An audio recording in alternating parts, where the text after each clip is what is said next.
You swerving like George Gervin, maneuver smooth with the roll, handful of that Midas. If I touch it, then it's gold. Thing no 6 stones, crown on to my throne. All right, y'all, I'm gone.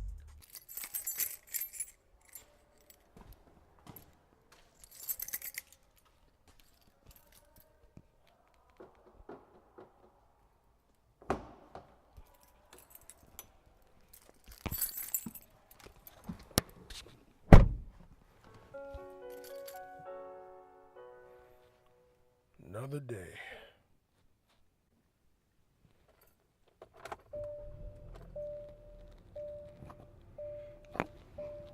All right, let's ride.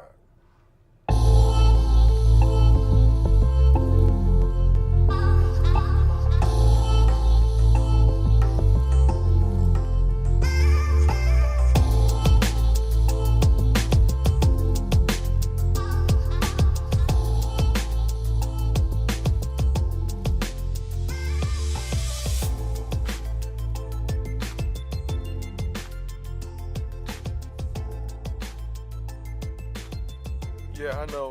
We ain't gonna talk about it though. No playing this ride number 39, man. Almost out the 30s. This the last one, and we gone. So let's go ahead and get into it real quick. Florida. I know I'm not there, but as a Floridian, I can say we gotta get it together. There is no way, absolutely no way, you can excuse forgetting your kid in a car in the damn summertime. I don't care what your occupation is, how much money you make, how much education you have.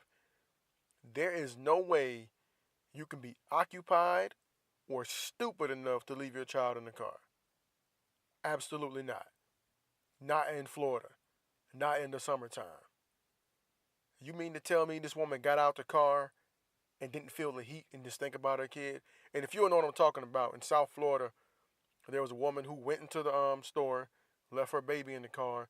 Luckily, another woman found the baby and got the baby rescued from the car. And then the mother shows up, boohoo, crying like, "Oh, I'm an emergency room nurse," or whatever she was saying. It doesn't matter. At this point, you're a criminal. You endangered the life of your child by leaving them in a hot vehicle in the summertime in Florida. And I don't know where everybody who listens to this is from, but I'm going to give you a little bit of info. If you don't know, Florida is hot and humid. It has a subtropical climate. So for this woman to leave her child in the damn car is baffling to me. Like when that sun hit your skin, did you not feel it?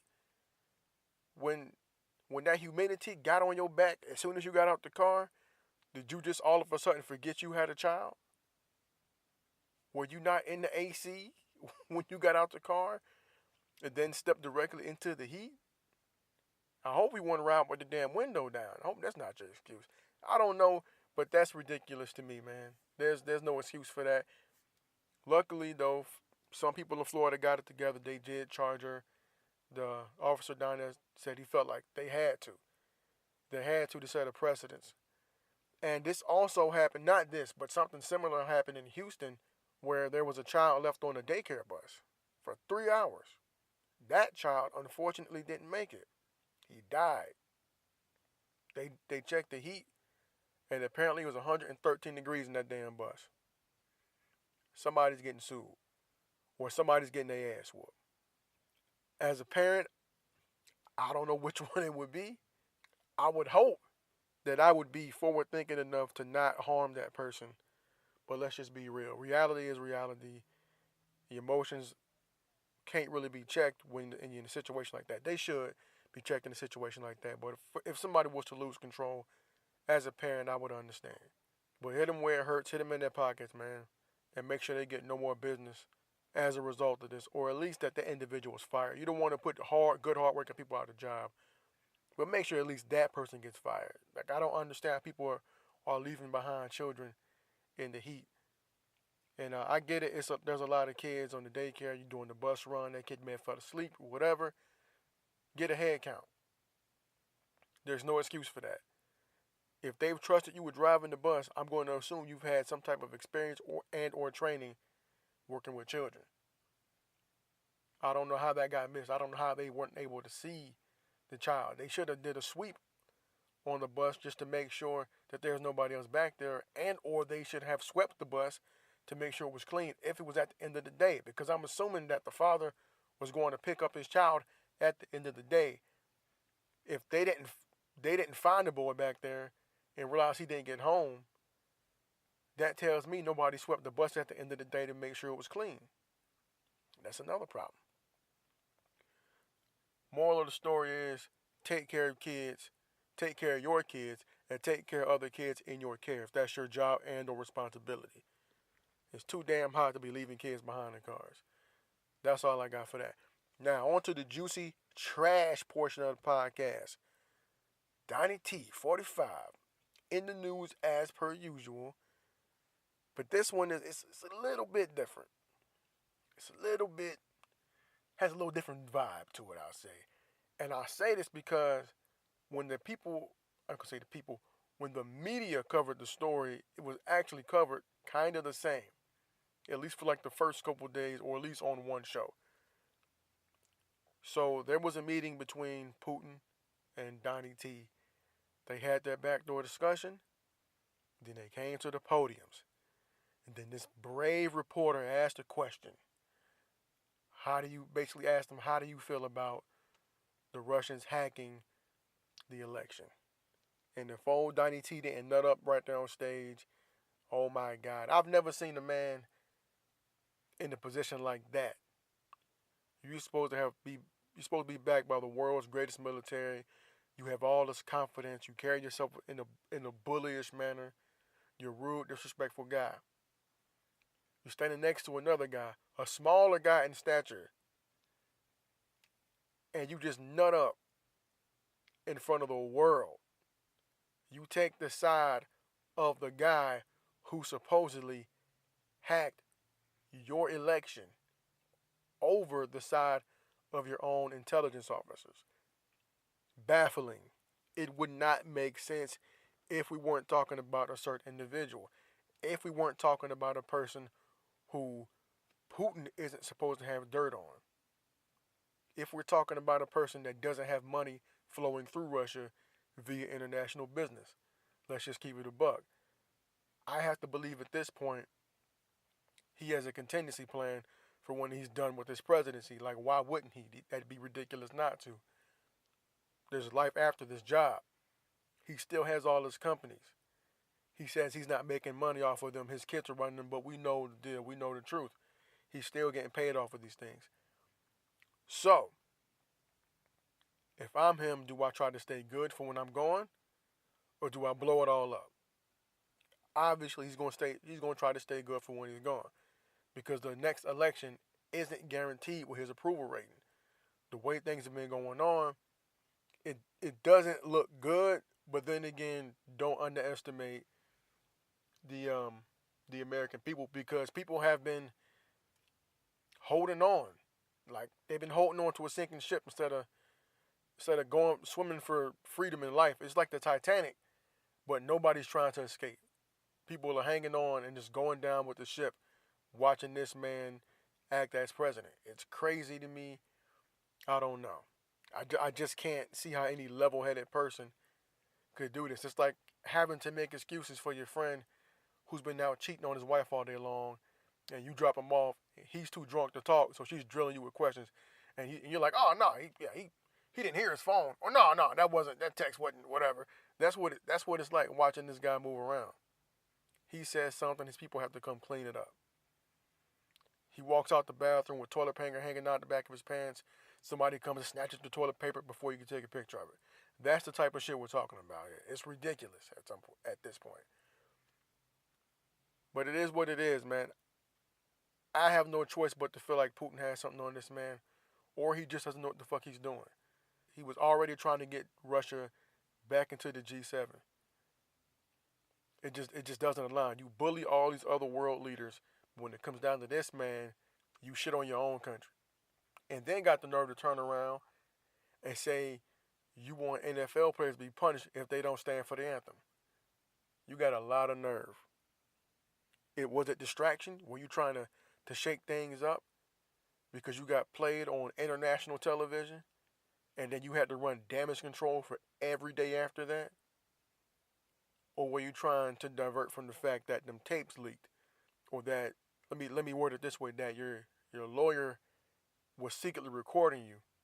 The guy who was supposed to have paid for Stormy Daniels, who you were supposed to have paid back, Michael Cohen, was recording you the whole time, being a lawyer.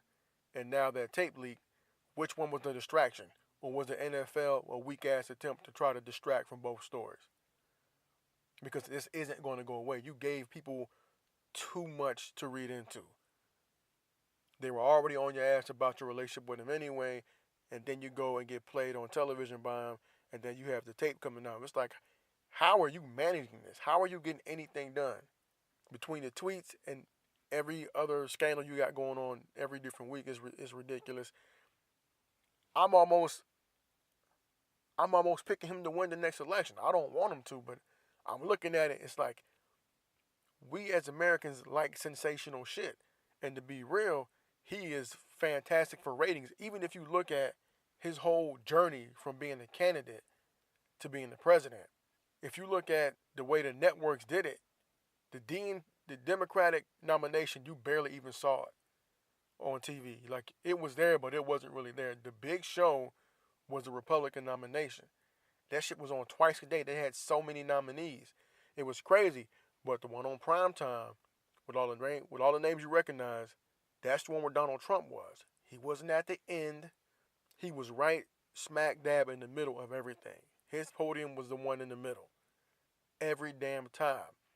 They basically set it up so that you had to zero in on him the whole time. Because he was supposed to be the whipping boy for all the seasoned candidates. But it's like neuro-linguistic programming. It's short and it's simple, and you repeat it enough, it becomes catchy. And that's what he did. He used short, simple phrases that everybody could understand. It's going to be big. It's going to be great.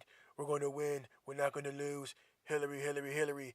Email, email, email. That's what he did. And if you are willing to listen to that over and over and over, in your brain it becomes true. And that's why they do things like have slogans and taglines when they do marketing and promoting. You want that familiar phrase.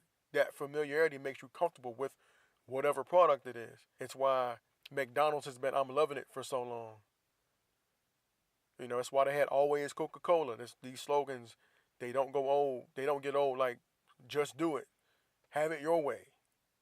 Run for the border. All this stuff is things, you remember it. And the minute they change the slogan, it's weird to you. It's weird. It's like, wow, that's surprising that they changed it. But it's because it's programmed in your brain to expect that. After every time you see a product or you hear a commercial, you expect that certain tagline, or it throws you off. I've been singing that damn Mossy Nissan song for years. And that's probably a San Diego thing for those of you who don't know the area. It's obviously a car dealership. But you just get what I'm saying. You get used to hearing that tagline, and that's all it was. Drain the swamp. Lock her up. It's going to be big. It's going to be great. We're going to win. That's what it was. Over and over and over again. Obama. It was the same thing over and over again. And people bought into that shit. Because if you think about it, and I'm going to put myself with this group, the majority of us don't really understand the language of policy.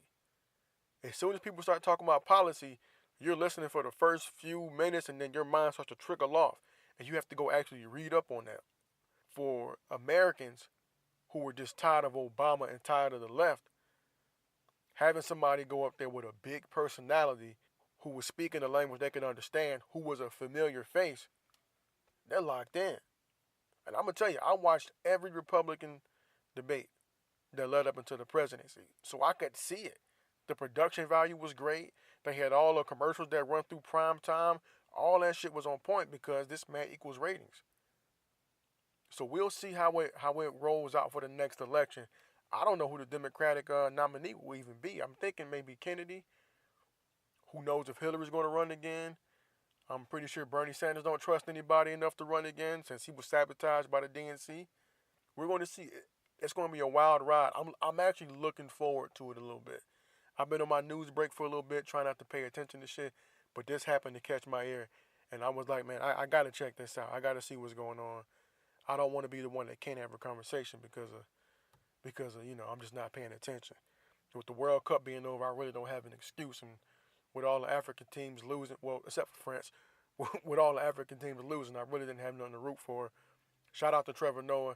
He actually got a letter from I forgot the position the guy in France, but he got a stern letter from the guy in France who was upset about how he was like, congratulations to Africa because over France's team was from Africa, which was a fact. I saw them on TV and I was like, damn, that's France. It looked kind of dark.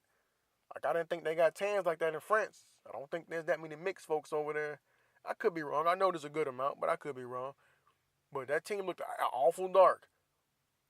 I mean, so, he was telling a joke, but in reality, a lot of those guys were African. And the guy from France, I forgot his name, he was kind of, I guess, bothered by the statement. But Trevor Noah went on to make his point. I'm not going to dig into it. If you want to look it up, it's going to be on Comedy Central. It's going to be on whatever Facebook video. I'll probably put it out there myself. Or I will if I remember. So, it was pretty funny, though. But yeah, man, Donnie T back in the news as per usual. He's going to stay there. Ain't nothing changed. It is what it is. And speaking of which, I know when I was on my homie last week, my boy Brooks, I was talking to him about black conservatives, and I was watching the White House brief. It's from CRTV. I don't know what that is, but I just know it's one of the things you can watch on Facebook. And as I'm easing back into watching political news, it just happens to pop up in my feed. And on there, the host of that show, his name is John Miller. He's one of the guys I was talking about last week. I just couldn't remember his name. But the black conservatives is like, they make me angry because I just don't know who their target is.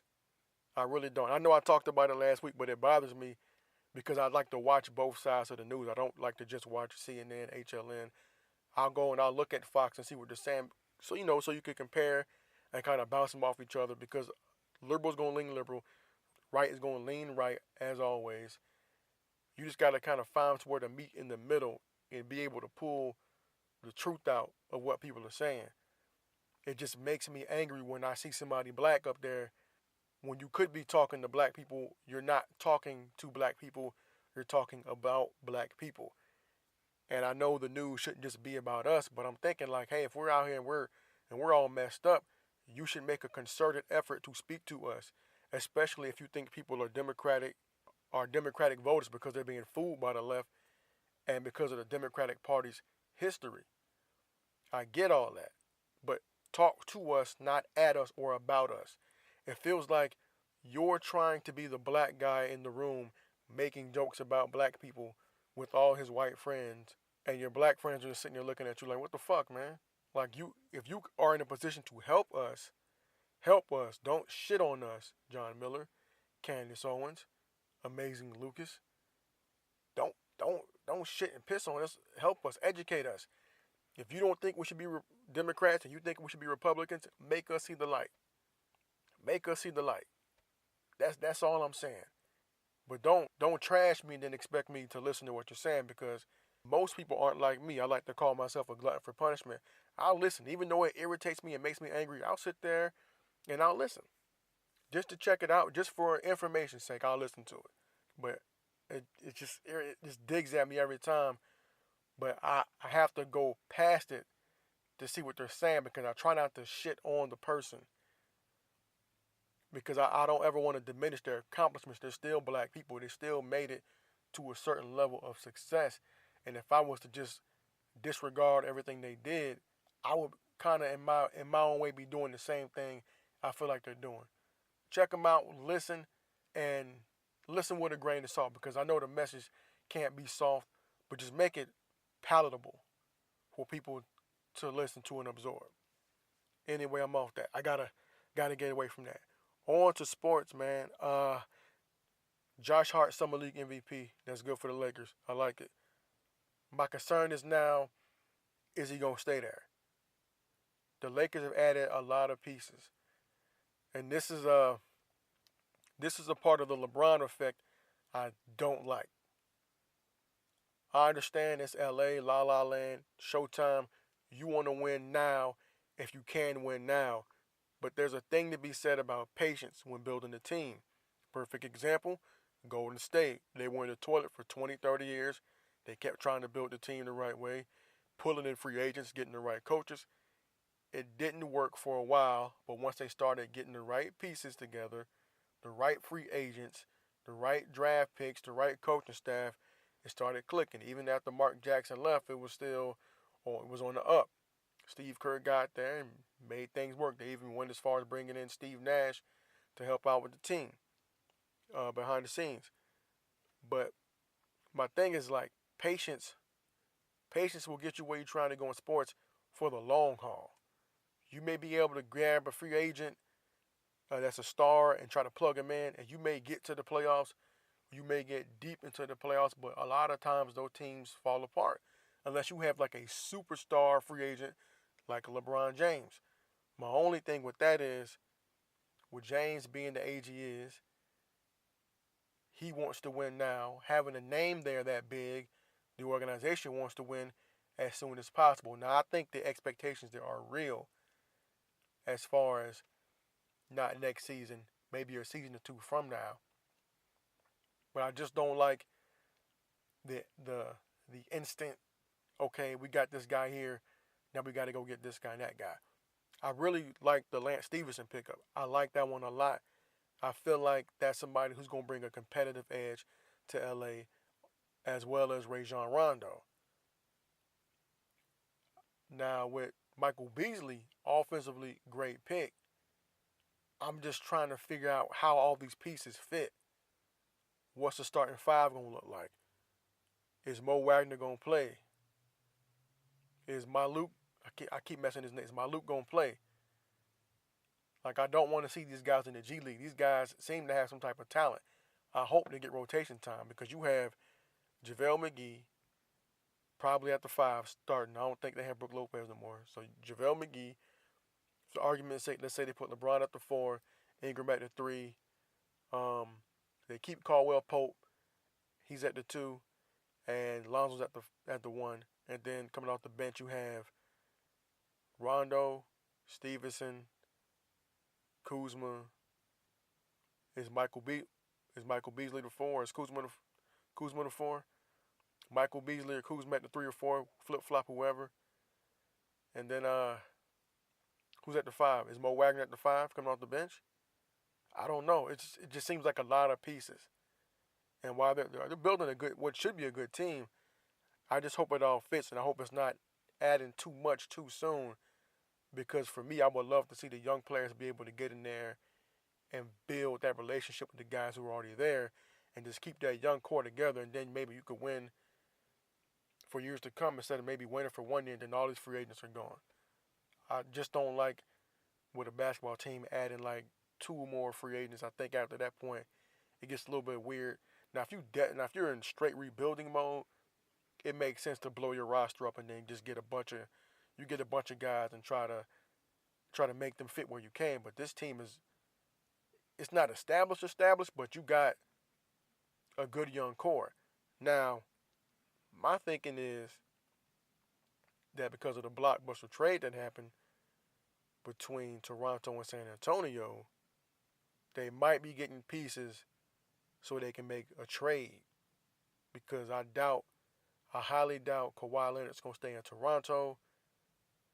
I think the Lakers are trying to pull together some pieces to compensate for them maybe sending some of their young talent to Toronto in order to get Kawhi. That I could see being a possibility. Say you package Ingram and Kuzma, you send those 2 young talents to Toronto, then you get Kawhi because he's probably not going to resign there. His deal is still his deal. His deal didn't change. Had they done like a sign and trade, that would make sense. But the way I'm looking at it now, like if I'm the Lakers and I want Kawhi Leonard right now, I got a few months before the season starts, I'm pushing this trade. But I don't see giving up Kuzma, and that's what I'm saying, or Brandon Ingram for that matter, or Josh Hart. That's what I'm calling the LeBron effect. Before, if say they had no chance LeBron coming there, okay, cool. We didn't get Paul George. We didn't get LeBron James. But we still have this. We still got money, and we still have this young crop of talent that we can bring veterans in to fill the gaps we have and help build these guys up. You're still in a good spot. You're still in LA. That's never going to change. People are going to want to play there. And then maybe you get Kawhi Leonard to come back after his season in Toronto. That's if you're patient. But when you get LeBron and you add him to the equation, he's going to sell tickets. He's going to sell merchandise. The TV ratings are going to be up. You're going to win more games. But I just think it expedites the process that you should kind of take your time with. Like Golden State, they drafted Draymond, they drafted Curry, they drafted Clay. And then they built around that. And they had people they brought in as free agents. Like the biggest name they had brought in prior to KD and a couple years ago was probably Iguodala. And then they went out and they got like the JaVale McGee's, the Zaza Pachulias, and people to put around not KD, but Clay, Steph, and Draymond. And it worked even before KD got there. So I would just like to see an organic team built. And we don't see them like that anymore. Like you got like what's going on in Boston. They have like an organic team. They just ended up adding Kyrie because he asked for the trade. But Boston is another example. They had to go through their shit, but they got it together and they got a bunch of good draft picks and they look good. Milwaukee had that potential, but unfortunately Jabari Parker got hurt. We'll see what the Bulls are doing. The Knicks may have also done that as well. I'm not completely gonna throw Tilakina away. I think that's how you say his name, the point guard. He may be able to play. Porzingis, he's out, but they did just draft Kevin Knox, who looks like he's a legitimate scorer. So it's going to be interesting, man, in the next couple of years to see what happens in the NBA. I just don't like the microwave team. I think it takes away from what you could have if you build with a young talent. But I'm not an executive, so I might not know what the hell I'm talking about. To my point about that trade, though, it was crazy. LeBronto, goddammit. But for real, DeRozan and Kawhi Leonard, that trade was crazy. Toronto lost a young center and I think a first-round draft pick, and they gained Danny Green and Kawhi Leonard. And the one thing I know about it is that DeMar DeRozan was fucking pissed because apparently he had spoken with the management and they told him they weren't going to trade him. Because this is a kid from L.A. who decided not to go to L.A. when the Lakers would have took him. He decided to re-sign and stay in Toronto. And that's rare. I mean, all the big stars have left Toronto. Vince left. T-Mac left. Whoever the hell else was up there, Chris Bosh, he left. All the stars left Toronto. It's not America. It's not far, but it's still not America. It's cold up there. I can see a lot of NBA guys thinking like, man, I got options. I can live in the States. I can live closer to home. I can get better weather. I can see a lot of guys like, nah, I'm cool on that. I'm going to go ahead down there. But he was one of the guys, I'm talking about DeMar, who wanted to stay there and play. He had just led them to their best, the most wins in the season ever. Unfortunately, they got swept in the playoffs. I mean, but that ain't all him. That's, some of that's on the team, but LeBron was in rare form. And when you got the best player in the world and your coach don't figure out a way for you to stop him, I can't put that blame all on him, especially if that's not the person that he's guarding. I can see if J.R. Smith was just putting up buckets all over DeRozan, that'd be something different. That just wasn't the case. But anyway, it's a crazy situation. We'll see what Kawhi does. Hopefully DeMar DeRozan settles down in San Antonio, gets with Pop, and does great things. We'll see. We just gotta wait.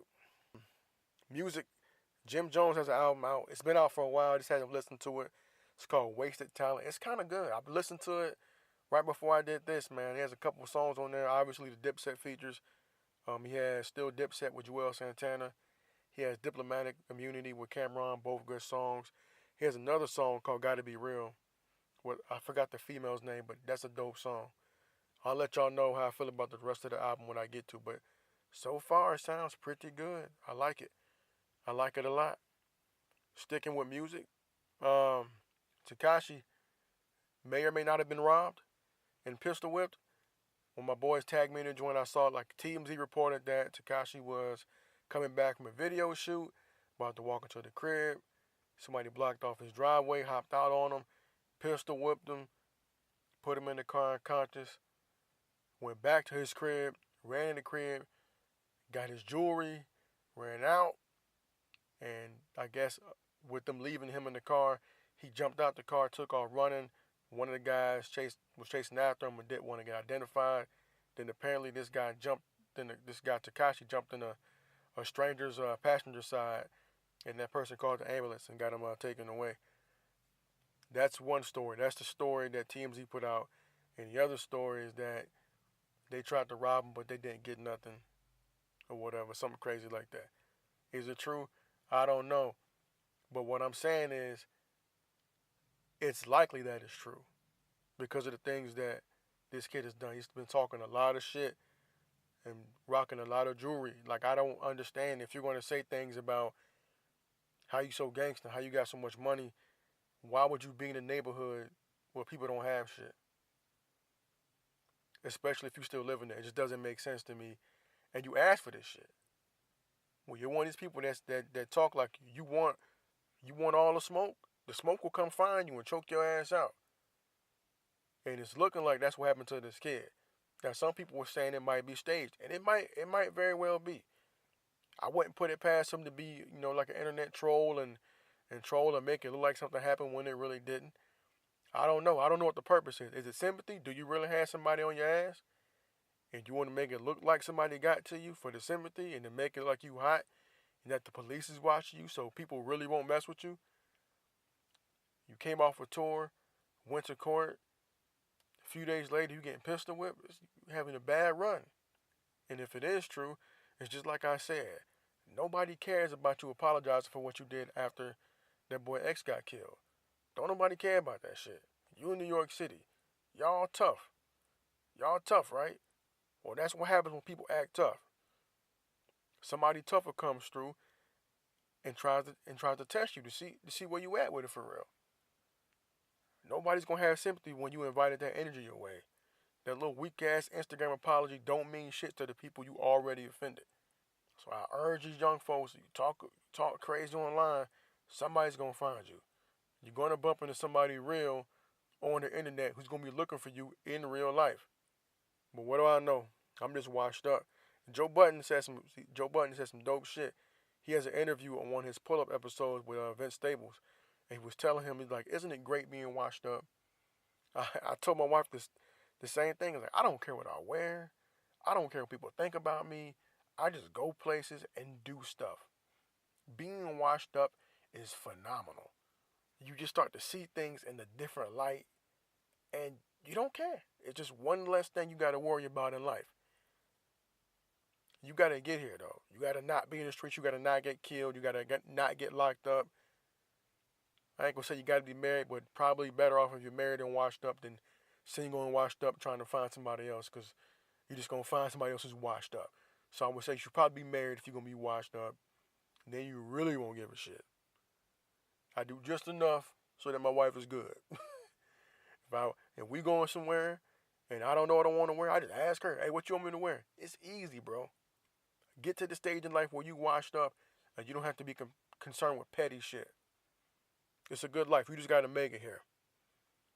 Yeah, man, other than that, man, that's pretty much it, other than the fact that I went to my very first Comic-Con. And boy, was that eye-opening. I urge you now, if you have children, push the nerdiness, man. If they're involved in some things that you may feel is on the nerdy side, I know if you grew up in the 80s and 90s like me, like we didn't fuck with nerds at all for the most part. But nerd shit is great. It was really, really cool to see people out there being themselves and being who they really wanted to be. There's a lot of people out there dressed up in these really elaborate costumes, and some people looked really, really bad, but they were out there having fun. I just think it's great. I want to go back next year. I went 2 days for the time they were here. I went Friday and I went Thursday, the first day, and I went Saturday. And Thursday was crazy because I left straight from work and went over there, and I could barely find parking. So I'm going to give you a bit of advice. If you ever are thinking about coming to Comic-Con, save up all year. Fuck Christmas. Don't worry about nobody's birthday. just save if you're one of these serious people, because this comic convention and all it is collecting things. And collecting stuff, you're going to want to bring some money, because one, the prices of everything's going to go up. The hotels are going to be ridiculous. And I almost paid $50 for parking. But lucky for me, somebody risked their job and let me park for free. Shout out to that lady, whoever she is. But she saved me a whole lot of money. Because I damn sure was about to do something illegal and get in trouble. But she looked out for the cookout that day, and I appreciate that. But if you want to come out to Comic Con, bring some money and be yourself and just enjoy it. There's people outside the event for all the folks who are worried about coming and not being able to get in. I mean, yeah, if you really want to get in, get your tickets. I don't know how much it costs. I got mine for free. I did some volunteer shit. But I think if you've never been and this is like a bucket list thing for you, I really think you should do it. They had all the reveals and everything, and I just felt like I was really out of place because I didn't know nothing about shit that was going on. I wasn't standing in line trying to go listen to one of these panels or none of that. I just walked around and I was just people watching. I didn't even make it downstairs the first couple of hours I was there, because I was just walking around trying to figure out why people were standing in these lines, and like just trying to look and see if there's anything that caught my interest. Because on the top of the convention, they just have they have like 30 something panels, I'll say, or 30 something rooms, and they have a bunch of different panels throughout the day, and they'll have the schedule on the door so you can just look and see what you want to check out and then go in there and take a look. I actually went to one of the voiceover things they had in there. They had one of the guys who reads audiobooks. They had a guy who was the voice of the Tick, who also did the spots for NBC Must See TV on Tuesdays and Thursday nights. They had the woman who does the voice for Peggy Hill. She stopped by, and Peggy Hill from King of the Hill, if you're not familiar. And it was cool for them to be out there and just give out some industry secrets. Now, I'm not a voiceover actor by any means. I made a joke about it. If I could do it, I would. But it's not really something I'm really, really striving to do. Unless you got a plug. Hit me up. Y'all know what hit me at. Anyway, it was cool to see them give tips to people that were actually interested in that. And they actually gave a few people to get up. They actually gave a few people opportunities to get up and display their talent in front of everybody there. And for the most part, everybody who got up did really well. But they gave them a couple of secrets or whatever. And I feel like that was really cool for people to see their heroes. And that was the great thing to me about Comic-Con, because when you're the casual fan, you don't dig. You see something on TV, or you hear it on the radio, you see it on the internet, that's it. That's it. You don't really dig into it. It just goes by, and you're on to the next. And that's like me with TV. Like I'm a big fan of The Walking Dead, but I don't know who writes it. I don't know the actors' names. I just know that's Rick, and that's The Walking Dead. Like I know the other characters' names, like Negan and all that. I know their names, but I don't know what their names are off screen at all. I like to immerse myself in the show when I'm watching it. I don't give a damn what your real accent is, what other movies you've been in. When I'm watching that, that's all I'm doing. I'm watching that. I don't care about nothing else. I'm just enjoying the show. The ins and outs don't matter to me. On the flip side of that, I like music, but I have friends involved in the music business. I've recorded the songs myself. So when I see like a rapper or whatever, I like to know who made the beat if possible. And that's why I love Tidal so much, because when you use that streaming service, when you click on the song, it'll give you the credits. You'll know who wrote the song, who did vocals on the song, who produced the song, who mixed the song. You'll know all that just by looking at Tidal. And to me, I think that's dope, because it's just like the credits for like a movie or a TV show. And it all depends on what your interest is, and that's what Comic-Con was to me. In my opinion, it's for the people who look at the credits in these movies. They want to know who the director was, maybe the audio engineer or whatever, because it's the industry, it's convention. It's not just, hey, let's play dress up in its comics and Marvel movies and DC movies. No, it's for people who really have a deep interest and what's going on. And that's the part I didn't think about. I thought people were just out there having fun, which that was the case too. It was definitely the case, but it's for the people who want to know what's going on in the mind of the industry insiders and how they can break into the business. And in that sense, I definitely underestimated the importance of Comic-Con. But it was dope. They had all type of cool shit out there. I'm not going to give you too much of it, but it definitely made me want to start looking at graphic novels because the artwork just looks so cool. It's like just like with podcasts, you want to make your cover art something that's going to attract somebody's eye. And I didn't really get to look at those because I was just walking around, wandering around, trying to see what was what. But once I actually stopped and looked, I was like, that shit does look kind of interesting. Maybe I can get into one of these graphic novels to be one of these guys. Maybe my kid was going to like to draw, and I can bring her out with me next time. At least that's the goal. But if you ever get an opportunity to check it out, please go check out Comic-Con.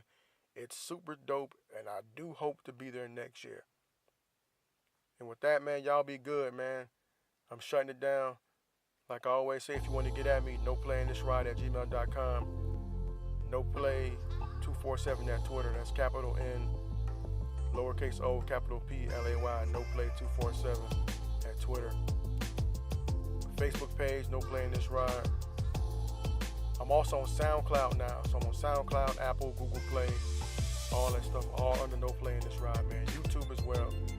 Please, if you want to share, let other folks know. Like always, make tomorrow better than today. Learn something tomorrow you didn't learn today. Y'all be good out there.